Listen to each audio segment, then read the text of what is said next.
I built this place. It didn't build me. So if we walked out those front gates tomorrow, it would be A, by choice, B, we had a wonderful time, thank you, and we'll go somewhere else and create whatever it is we want to create. Nobody is going to drive us from this home. The gates of Casa de Shenandoah opened slowly, revealing the shimmering white fences, emerald paddocks, and glistening fountains that once symbolized a man's unstoppable rise. Wayne Newton, Mr. Las Vegas, the voice that made neon lights feel romantic, the tuxedos, the smile, the endless applause. On stage, he was untouchable. But off-stage, the picture was very different. Behind the dazzling curtain was a story of mounting debts, risky deals, lawsuits, and a fortune that didn't just vanish overnight, it bled away piece by piece. Wayne Newton's fall wasn't a crash. It was a slow public unraveling. At 83, the man who once ruled Vegas now carries a lifetime of triumphs and financial scars. Fans still see the legend, but few truly understand the weight he's carried. To uncover it, we need to go back to where this extraordinary journey began, before the headlines, before the courtrooms, when a young boy's voice first echoed through the air and set him on a path toward unimaginable fame and equally unimaginable loss. Rise of Mr. Las Vegas. Before Wayne Newton became a Vegas legend, he was just a boy with a big voice and bigger dreams. Born in 1942 in Norfolk, Virginia, to a Cherokee German family, he grew up far from luxury but surrounded by music and determination. Alongside his brother Jerry, he performed at local fairs and radio shows, developing a stage presence that felt far beyond his age. A family move to Phoenix, Arizona opened new doors. There, the Newton brothers booked small gigs and slowly built momentum. Wayne's silky tone and confident performances made him stand out. In 1962, his life changed overnight when he appeared on The Jackie Gleason Show, captivating a national audience. America fell in love with his smooth velvet voice, and record labels came calling. Signing with Capitol Records, Wayne released Danke Schoen in 1963. The song became a cultural touchstone, cementing his place as one of the era's breakout stars. By his early 20s, he wasn't just a promising talent, he was a national sensation. Las Vegas quickly embraced him. He wasn't a Rat Pack rebel or a lounge filler. He was clean-cut, endlessly hardworking, and completely unique. His residencies packed houses night after night, and his polished performances made him a fixture on the Strip. Crowds adored him, and his name became synonymous with the city itself. Soon, he wasn't just Wayne Newton anymore, he was Mr. Las Vegas. But with fame came expectation, and with expectation came pressure. The lights were bright, but they cast long shadows. Empire thinking, lifestyle that looked bulletproof. Fame didn't just bring Wayne Newton adoration, it brought him power, and with that power, he began building a life that looked untouchable. Night after night his shows were packed. The money flowed in, the contracts got bigger, and his name became more than a performer's credit, it became a brand. For Wayne, success wasn't something to be admired from afar, he wanted to live inside it. At the center of this dream stood Casa de Shenandoah, a sprawling 39-acre estate in Las Vegas that looked more like a royal compound than a home. With its white fences, glimmering lakes, lush paddocks, and exotic animals roaming the grounds, it wasn't just a mansion, it was a statement. Arabian horses, exotic birds, luxury cars, private jets. Wayne surrounded himself with the kind of extravagance most people only ever see in glossy magazines. Every corner of the estate reflected his larger-than-life persona. It wasn't just where he lived, it was where he reigned. Fans would drive past the massive gates, imagining the glamorous life behind them. Casa de Shenandoah became almost as famous as the man who owned it. But Wayne's ambitions stretched far beyond music and mansions. He didn't just want to be a headliner, he wanted to be a mogul. In a city defined by its casinos and larger-than-life deals, Newton set his sights on something even bigger, owning a piece of Las Vegas itself. Performing on the Strip was one thing. Owning the Strip was something entirely different. Wayne started moving into business ventures that promised to cement his legacy not just as an entertainer, but as a power player. The shows kept rolling, the crowds kept coming, and to the outside world he seemed unstoppable. The tuxedos sparkled, the smile never wavered, and the bank accounts looked endless. But behind that polished image, the financial pressure was mounting. Maintaining the estate, the entourage, the aircraft, and his relentless lifestyle came with enormous costs. What looked like effortless luxury was in reality a machine that needed constant fuel, and even a man with Wayne Newton's work ethic couldn't keep that machine running forever. His empire was dazzling, yes, but it was also fragile. And his next move would take him out of the spotlight and into a world where the stakes were far higher than applause. Dangerous deals and dark shadows. At the height of his fame, Wayne Newton set his sights on something bigger than the stage, owning a piece of Las Vegas. In 1980, he tried to purchase the legendary Aladdin Hotel and Casino, a move that could have cemented his status as more than an entertainer. It could have made him a true Vegas power player. But behind the glamour, the deal involved questionable company.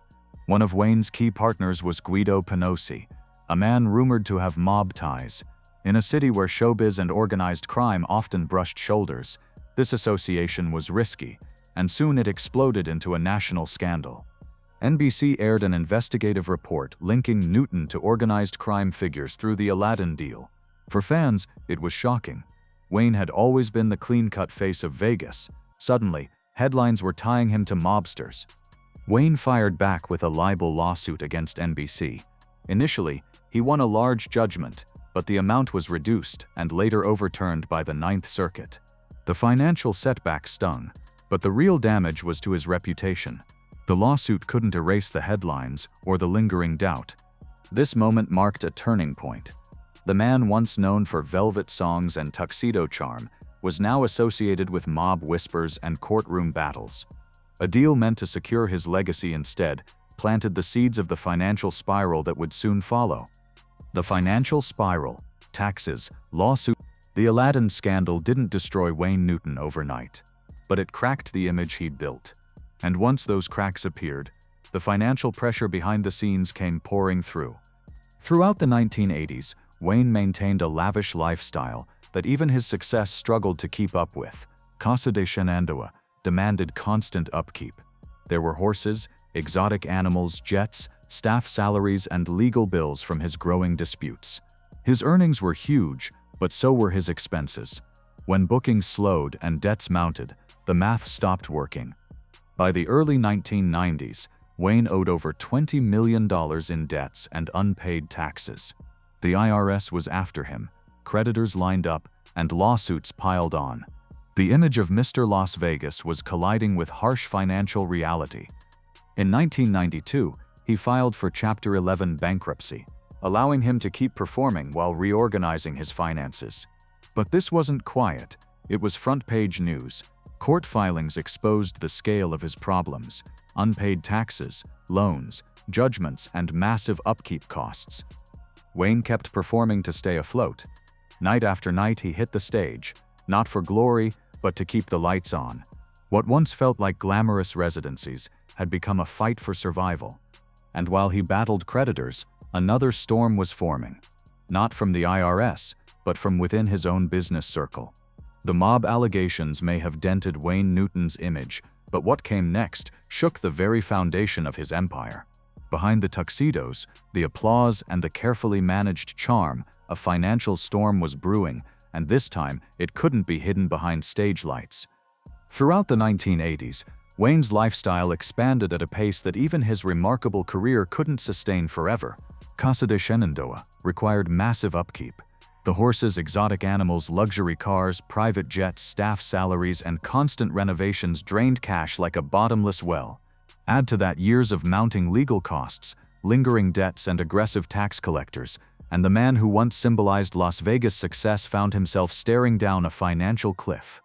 Wayne's earnings were enormous, but so were his expenses. For years, his schedule was relentless. Multiple shows a week, countless residencies, endless tours. The problem was, his spending always matched or exceeded his income. And when the mob scandal cast a shadow over his career, bookings slowed, expenses didn't, and the math finally caught up. Partners, paranoia, and the Tony Orlando blow-up. Wayne Newton's financial troubles didn't just strain his bank accounts, they began to strain his relationships too. And one of the most explosive fallouts came from a partnership that started with optimism and ended in accusations that stunned Las Vegas. By the late 1990s, Wayne decided to double down on business. He wasn't content to just perform. He wanted to build something new, something that could stabilize his finances and restore his image as a Vegas powerhouse. So he joined forces with Tony Orlando, a fellow singer and television personality, to launch a new entertainment venue on the Strip. Their project was ambitious, a massive 2,100-seat theater, nicknamed Talk of the Town, which combined their initials and aimed to become a must-see hotspot in Las Vegas. On paper, the idea was golden. Two veteran entertainers, decades of experience, and a city hungry for nostalgia. What could go wrong? Reality, however, was far less glamorous. From the very beginning, attendance numbers were disappointing. Instead of drawing full houses, the theater often played to crowds of fewer than 1,000 people. That might sound respectable, but for a venue of that size and a lease that cost over $1 million, it was disastrous. Every half-empty seat meant bleeding cash, and the financial strain quickly mounted. But the true shock came not from the financial shortfall, but from what was discovered behind closed doors. One day, Tony Orlando's son stumbled upon recording devices hidden inside their shared office. Suspicion exploded overnight.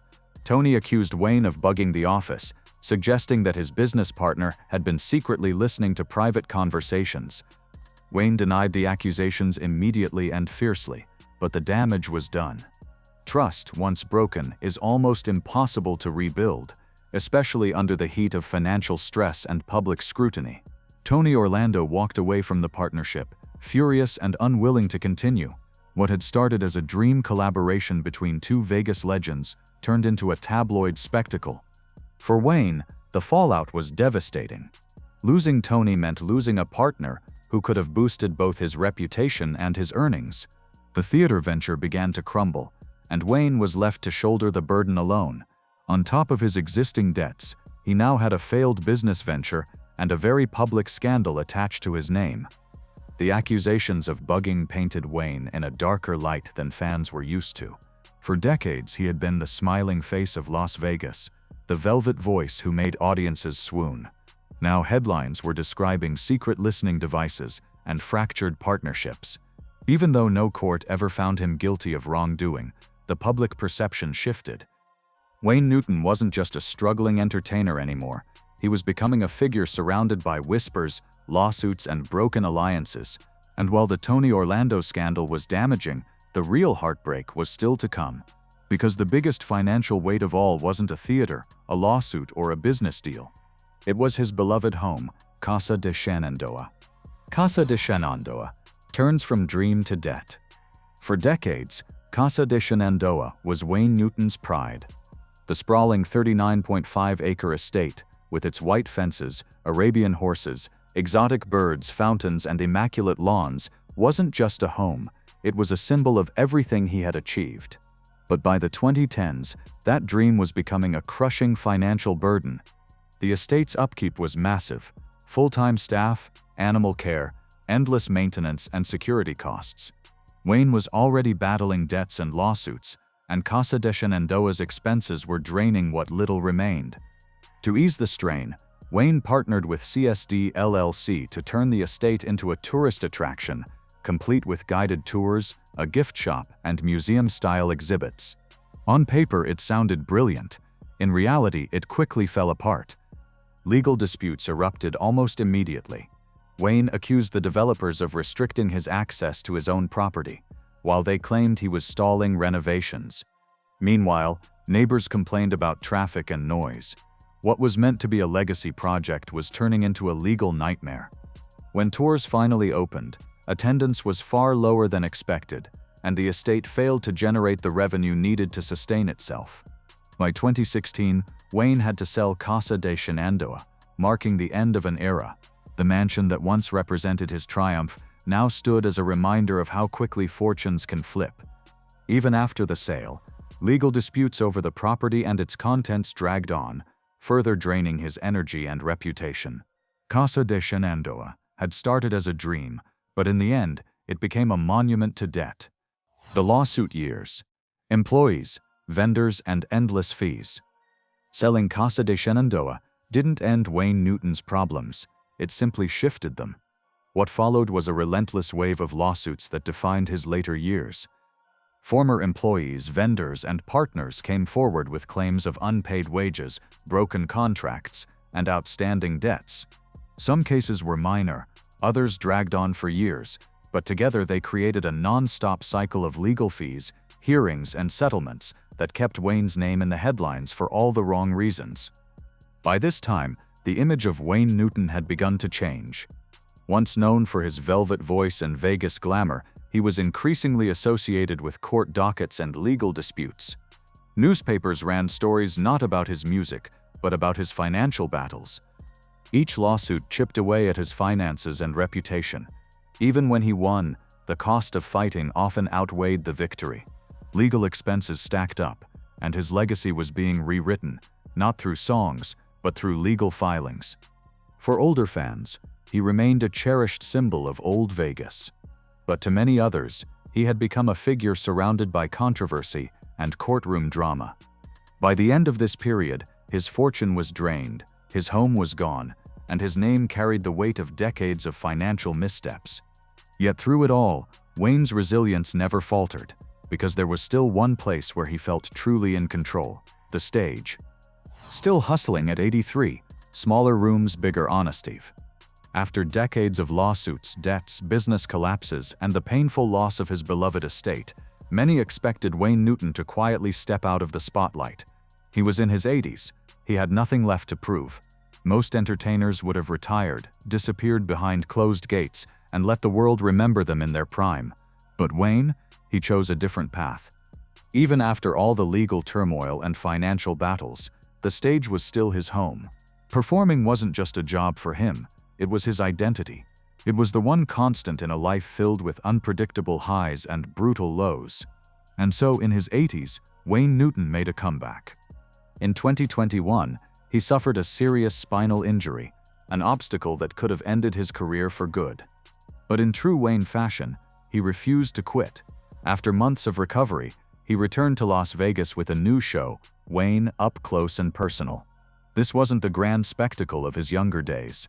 There were no massive arenas, no enormous production budgets, and no army of backup performers. Instead, Wayne embraced a more intimate setting, performing in smaller venues where he could share not just songs but stories. This new chapter wasn't about dazzling pyrotechnics or record-breaking ticket sales. It was about connection. In these cozy personal shows, Wayne opened up to his audience in ways he never had before. He told candid stories from his incredible career, the triumphs, the scandals, the painful lessons, and the moments that defined him. For the fans who had followed him for decades, it felt less like a concert and more like sitting in the living room of a legend, hearing him tell his story face to face. But there was another truth at play. As much as Wayne loved performing, he also needed to perform. The debts, legal settlements, and years of financial strain didn't simply vanish. Performing kept the income flowing, allowing him to manage the financial weight that still lingered. The man who once reigned as Mr. Las Vegas was now performing not out of necessity for fame, but out of necessity to keep moving forward. What stood out most wasn't the scale of the show, but Wayne's resilience. He wasn't the young crooner in the flawless tuxedo anymore. He was older, softer, but also more honest than ever. His fans weren't coming for perfection, they were coming for authenticity. And when Wayne stepped on stage, the applause was no longer just for his voice, it was for the fact that he was still there, still giving, still fighting. Even now, in his 80s, Wayne Newton continues to perform in Las Vegas. He may no longer headline the biggest stages, but his presence still carries the weight of a legacy built over a lifetime. For some, he's a nostalgic symbol of old Vegas. For others, he's a living reminder that no matter how hard life hits, the show goes on. What remains? Legacy beyond the ledger. After everything Wayne Newton has endured, the mob allegations, the lawsuits, the mountain of debt, the sale of his beloved estate, and the relentless courtroom battles, one question lingers: what's left? The answer is simple: his legacy. For more than 6 decades, Wayne Newton has been woven into the fabric of Las Vegas itself. Long before modern residencies made stars like Celine Dion and Elton John fixtures on the Strip, Wayne was there, laying the groundwork. He wasn't just performing, he was shaping the culture. Night after night, year after year, he became the face of a city that thrives on glamour and showmanship. His impact isn't measured just in hit songs or sold-out shows. It's measured in how he changed the way Vegas saw its entertainers. He transformed from a young boy with a silky voice into a symbol of the city's golden era, one of the last bridges between the Rat Pack's glitz and the modern entertainment machine. Without Wayne Newton, the concept of a long-term Vegas headliner might not have taken root the way it did. Even his controversies, in their own way, are part of that legacy. Wayne wasn't a passive passenger in fame. He took big swings. He tried to own casinos, build theaters, run tourist attractions, and live life on a scale that few entertainers dared to imagine. Some of those bets paid off briefly. Many ended in disaster, but through it all, he remained at the center of the story, not on the sidelines. His life is a cautionary tale, and an inspiring one at the same time. It's about the brilliance of ambition and the cost of miscalculation. It's about the dangers of living like the lights will never dim, but also the power of refusing to let them go out completely. Today, Wayne Newton's voice may be softer, his shows smaller, and his fortune nowhere near what it once was, but he's still standing, he's still performing, and in Las Vegas, that means something. The city remembers its legends, not just for their perfect moments, but for their resilience when things got messy. For younger generations, he's a historical figure, a symbol of a bygone era of Vegas glamour. For his loyal fans, he's a reminder of nights filled with music, charm, and possibility. And for the city itself, Wayne Newton remains an icon, not flawless, not untouchable, but undeniably unforgettable. His empire may have crumbled, but his place in Vegas history is set in stone. Wayne Newton's story isn't a simple tale of rise and fall. It's a saga. It's the story of a boy with a velvet voice who conquered Las Vegas, built an empire of dreams, flew too close to the neon sun, and then spent decades wrestling with the consequences. It's about ambition, excess, resilience, and the refusal to disappear, even when everything seems to crumble. At 83, he may not have the fortune he once did, but what he does have is something money can't buy, a legacy etched into the heart of Las Vegas. His journey reminds us that fame isn't a shield, it's a spotlight. It illuminates everything, the triumphs, the flaws, and the battles fought behind closed doors. Wayne Newton didn't retire quietly into the shadows. He faced scandal, bankruptcy, lawsuits, and heartbreak. Yet he still walked back onto the stage, and every time he does, the applause isn't just for the songs, it's for the man who refused to let the curtain close. But what do you think? Was Wayne Newton a victim of betrayal, bad luck, and impossible odds? Or was he the architect of his own financial downfall? Let us know your thoughts in the comments below. And if you love deep dives into the untold stories of Hollywood and Vegas legends, don't forget to like, subscribe, and tap the bell icon so you never miss a new episode. Wayne Newton's empire may have faded, but his story will be told for generations.